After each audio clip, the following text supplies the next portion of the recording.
১.৫ বছর আগে ময়মনসিংহের নান্দাইলে ২০ জন অতি দরিদ্র নারী পেয়েছিলেন নতুন জীবনের স্বপ্ন। বসুন্ধরা ফাউন্ডেশনের স্বেচ্ছাসেবী সংগঠন বসুন্ধরা শুভ সংঘের সেলাই প্রশিক্ষণ এবং বিনামূল্যে সেলাই মেশিন পেয়ে তারা আজ স্বাবলম্বী। এই সেলাই মেশিন শুধু একটি যন্ত্র নয়, বরং তাদের ভাগ্য বদলের হাতিয়ার। এখন তারা নিজেদের পায়ে দাঁড়িয়ে পরিবারের অভাব দূর করেছেন, কেউ হয়েছেন উদ্যোক্তা। নিজেদের তৈরি পোশাক বিক্রি করে আয় করছেন সংসার চালানোর মতো টাকা। আমার নাম জ্যোতি, আমি পূর্ব শিবনগর গ্রাম থেকে বলছি।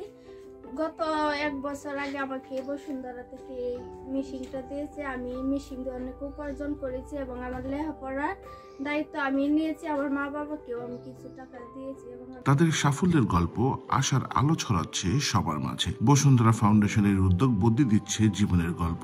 এই নারীরা প্রমাণ করেছেন সাহায্যের হাত আর নিজের চেষ্টায় সম্ভব সবকিছু। দেশ জুড়ে এরকম হাজারো দরিদ্র ও অসহায় মানুষের পাশে এসে দাঁড়িয়েছে বসুন্ধরা শুভ সংঘ ও বসুন্ধরা ফাউন্ডেশন। শুভ কাজে সবার পাশে থেকে কাজ করে যাচ্ছে দেশ ও মানুষের কল্যাণে।